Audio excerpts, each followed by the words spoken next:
My name is Kimiebi. The spokesperson of Federal Ministry of Foreign Affairs, kimiebi Imomotimi, on the 9th June 2026 said many Nigerians living in South Africa are facing ethnic security concern following the renewed xenophobic attack in part of the country.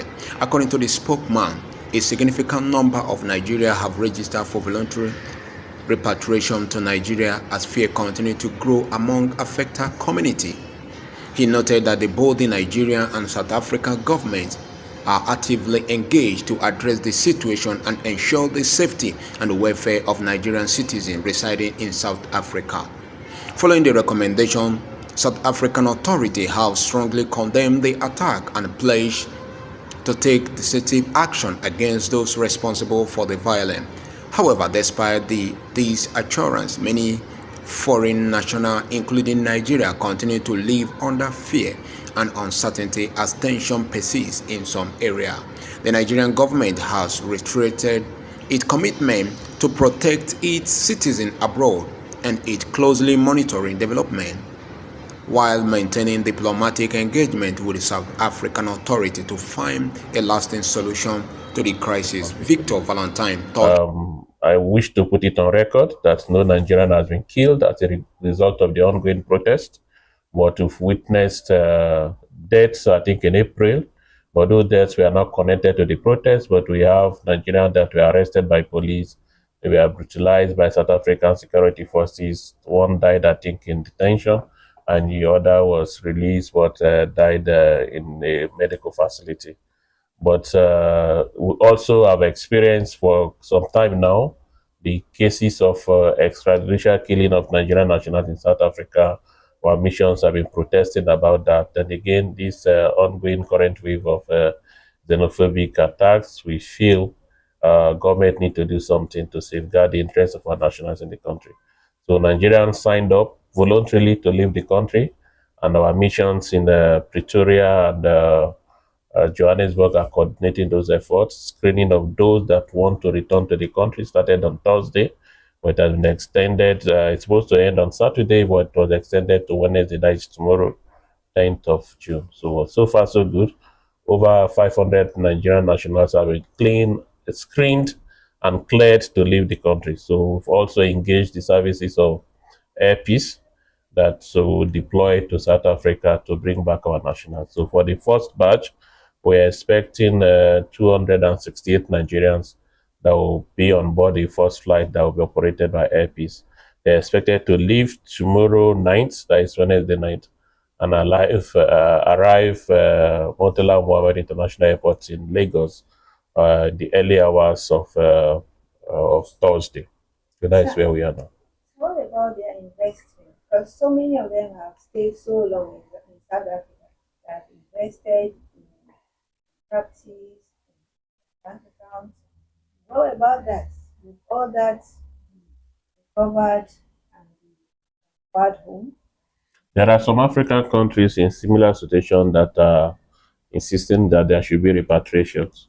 But our mission to work out those details. Definitely those that are leaving businesses behind will leave details of what they've been doing and evidence of what has been either that they might lose when they leave South Africa. So those details will be worked out between the two governments. But for now, I can't authoritatively say this is what will happen to those businesses. Going back the lane finally, sir, Nigerians tried as much as they can to back South Africa during the apartheid. And today, we're all passing through this. Which way out of it? Nigeria, no matter how you look at it, remains the giant of Africa. We believe in African unity. We believe in African countries pulling resources together to ensure that we move from one level of development to the other. Fine, we sacrifice a lot for South Africa. It has been recorded by, I think, statistics shows clearly that we spend, I think, over 60 to 62 billion dollars in the fight against apartheid.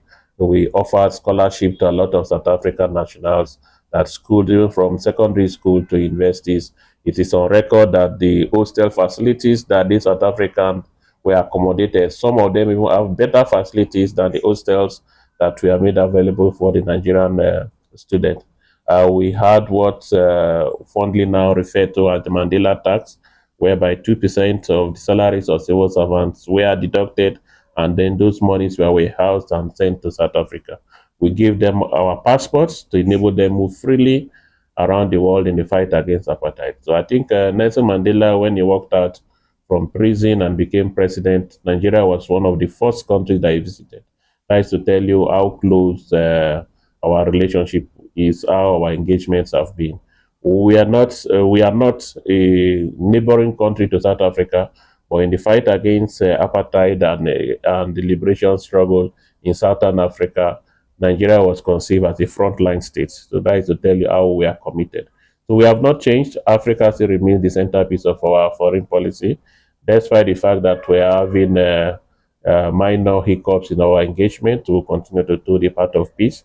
There have been agitations by some Nigerians that we should be more aggressive, more retaliatory actions against their government. But as a peace-loving country that is committed to African unity, we might not go that particular route.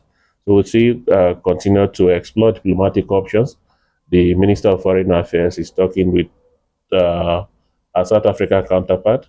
The president of the country, His Excellency Bola Ahmed Tinubu, have had phone conversation with the South African president. So I strongly believe at the highest level, engagement will continue and work out details on how to resolve these issues. A cap of your name, sir.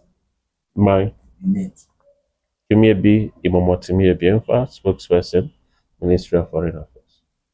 Thank you very much. Yeah.